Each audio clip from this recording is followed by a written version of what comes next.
건강한 기독교 영성이 건강한 몸을 만든다. 플라세보 효과. 시골에서 오랫동안 살아보니 개인 의원에 아침 9시 이전부터 노인들이 줄을 서서 기다립니다. 아픈 노인이 왜 이렇게 많은가 물어보면 노인들은 하루 일과가 병원 찾는 거라고 합니다. 아들 같은 의사에게 의사 선생님 여기도 아프고 저기도 아파요 말합니다. 의사는 올 때마다 아픈 다리를 한 번씩 주물러주고 가짜약, 영양제를 처방해 줄 때가 많습니다. 놀라운 것은 이 가짜약을 먹고도 통증이 똑같이 사라지는 겁니다. 이러한 가짜약을 의학 용어로 플라세보 효과라고 합니다. 실험에 의하면 플라세보 효과가 실제 80%의 효과를 보였습니다. 사실 의사의 하얀 가운만 입어도 치유에 도움이 됩니다. 이 역시 플라세보 효과입니다. 하지만 주님의 치유는 심리적 효과를 월등히 넘어선다는 것을 기억하십시오. 심리학에 물든 한국교회. 한국교회 신유 집회에서 간혹 심리적 최면을 사용하는 것을 보았습니다. 심리적 플라세보 효과를 하나님의 기적이라 착각하면 안 됩니다. 심리세계, 특히 무의식에 빠지면 신비로운 게 많은데 알고 보면 집단 최면입니다. 하지만 이것은 하나님의 임재가 아닙니다. 집단 최면, 대표적으로 NLP, 신경 언어 프로그램입니다. 뇌는 몸과 마음을 연결하는 통로입니다. 여기 뇌의 말을 반복하면 몸이 말한 대로 프로그래밍이 되는 겁니다. 하지만 알아야 할 것은 이것은 심리 현상일 뿐 하나님의 능력으로 혼동해서는 안 됩니다. 살아계신 하나님의 능력은 오늘날에도 계속 일어납니다. 심리학자로서 목사로서 제가 보면 한국 교회가 심리학에 많이 오염되어 있습니다. 영성의 시대. 21세기를 영성의 시대라고 말합니다. 그런데 영성이란 뭔가? 정의가 모호하고 뜻이 오염되어 있습니다. 심리학에서 마음과 영성을 구분해 보려 했지만 정확히 선을 긋지 못하고 있습니다. 저는 2008년도에 한국심리학회와 한국통합의학학회에서 심리와 영성이란 주제로 발표를 했습니다. 영성이란 나와 너의 관계, 영성은 관계를 말합니다. 너란 사람, 자연, 신입니다. 즉 영성의 사람은 주님이 곁에 계심을 믿고 함께 늘 교제하는 삶입니다. 영성이란 단어는 사실 중립적입니다. 남, 여뿐만 아니라 기독교인, 불교인, 이슬람교인 모두 영성의 그릇은 갖고 있습니다. 차이는 그 그릇에 담긴 내용이 다른 겁니다. 기독교인은 그 그릇에 하나님을 모신 사람들입니다. 나와 너.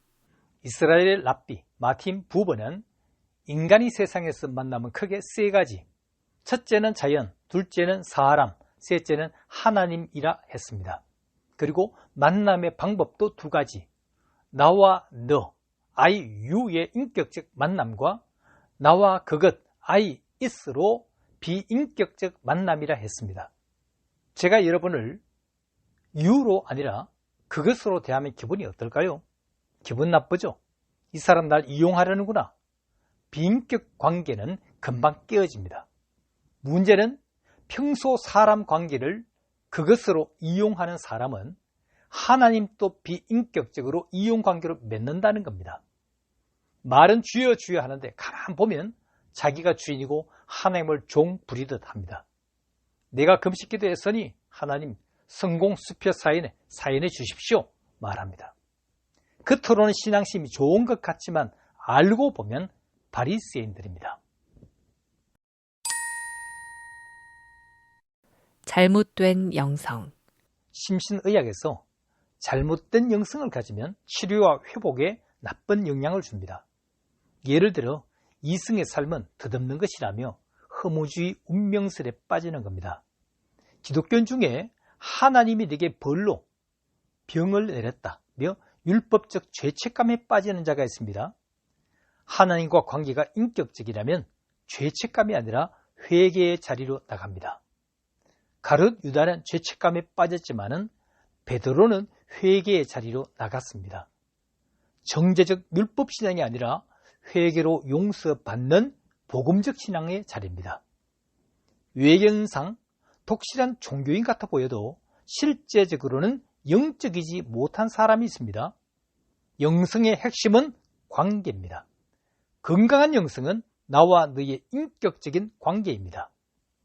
요한복음 14장에 너희는 저희를 아나니 저는 너희와 함께 거하시며 또 너희 속에 계시겠습니다. 절정 욕구. 에이브람 메설로 박사는 욕구 위계 이론으로 유명합니다. 사람은 의식주 같은 생존 욕구가 해결되면 점점 높은 욕구로 마지막 자기 실현까지 경험하고 싶어 하는 겁니다. 자아 실현은 영적 욕구로 방법은 진선미입니다. 진은 진리 학문을 통해서, 선은 종교를 통해서, 미는 예술을 통해서 얻게 됩니다. 진선미를 통해서 가면 결국 절대자 하나님을 만나게 됩니다. 메슬로 박사는 통계적으로 약 10%의 사람이 자아 실현, 영적 체험을 한답니다. 순간 영적 체험을 할 때 시간 개념이 사라지면서 불안이 없어지고 초월, 환희, 아하, 깨달음을 통해 하나님을 만나게 됩니다. 놀라운 것은 이때 환자는 병이 낫게 되었습니다. 삶의 의미. 심신의학자 빅터 프랭클 박사가 아우슈비츠에서 살아남았습니다. 그는 그곳에서 사는 사람은 끝까지 살고 죽을 사람은 이미 죽어 있음을 알게 되었습니다. 사는 사람은 모두가 삶의 의미를 갖고 있는 영적인 사람이었습니다. 강제수용소에서 일부러 공동 화장실을 적게 만들고 용변 볼 시간을 짧게 했습니다. 사람들은 제 시간 용변을 못 보고 참다 마침내 자기 방 안에서 똥오줌을 싸고 맙니다. 수용소 안은 곧 돼지우리처럼 변했습니다. 한때 의사, 부자, 학자였지만은 이제는 똥오줌을 싸는 짐승이 되고 말았습니다. 이것이 나치가 저지른 인간성 말살 정책입니다. 그런 중에 어떤 사람은 유리 조각으로 수염을 갖고 한 줌에 마실 물을 옷에 적셔 세수하고 몸을 닦았습니다. 자신이 인간임을 포기하지 않았던 사람은 결국 살아남았습니다.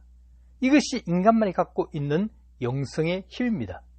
영성이란 어떠한 위기에서도 하나님의 눈으로 기회를 찾아내는 능력입니다. 의미를 잃으면. 구소련 강제수용소에서 중주인에게 벽돌을 옮겨 쌓는 일을 시켰습니다. 한 장소에 벽돌을 쌓게 하고 다 쌓으면 허물고 또 다른 장소에 쌓게 하고 또 허물고 원래 자리에 또 쌓게 하는 것입니다. 쌓고 허물고 또 쌓고 허물고 하면 사람들이 어떻게 될 것 같습니까? 노벨상 작품 솔지에 니친의 이반 데니스 비치의 하루에서 이 사실을 고발했습니다. 노동자들은 대부분 몇 해를 넘기지 못하고 죽었습니다. 이 일이 힘들어 죽는 게 아니라 삶의 의미를 잃다 보니 저절로 죽었습니다. 질병은 영적 전쟁입니다. 병은 거대한 골리앗처럼 여러 날 환자를 위협하고 기를 죽입니다. 그러나 다윗처럼 너는 칼과 창을 가지고 왔지만 나는 만군의 여호와의 이름으로 나가노라 외치십시오. 믿음의 힘이 몸속의 면역력을 깨워 어떤 병도 이기게 하는 것입니다. 느디삭 김정준. 한국 교회사의 구약계의 거목으로 김정준 목사님이라는 분이 계셨습니다. 광복 전 그가 30대 후반 시골 교회에서 목회를 하다가 결핵으로 거의 죽게 되었습니다. 요양소에서 폐의 4분의 3을 잘라내고 남은 폐로 3개월 정도 산다는 말을 듣습니다. 목사님은 3개월을 울며 보낼 것이 아니라 3년같이 알차게 살다 가야겠다 결심합니다. 그는 남은 3개월을 죽어가는 환자의 각혈을 닦아주고 대소변을 받아 주었습니다. 그런데 기적이 일어났습니다. 의사의 말대로 3개월 후에 죽은 것이 아니라 3년이나 병원에서 숨겼고 그 후 퇴원해서 30년이나 더 사셨습니다. 목사님의 호는 느젤만 벼이삭 호, 만호입니다. 초겨울 요양원 옆 빈 논길을 걷다가 유독 벼 한 포기가 알을 매단 채 머리를 숙인 것을 보았습니다. 순간 저 벼가 바로 나로구나. 비록 늦어도 충실한 저 벼처럼 살아야겠다며 느디삭 만호라 했습니다. 이분이 지은 시 찬송가 9장을 꼭 들어보십시오. 신뢰 통장. 기독교인들이 자주 하는 말이 믿습니다입니다. 믿음 좋은 것 같지만 생각해보면 얼마나 믿어지지 않았으면 이렇게 외칠까 싶습니다. 믿음은 큰 소리로 애쓰고 힘쓰고 노력한다고 믿어지는 게 아닙니다. 믿음은 저절로 생겨나는 겁니다.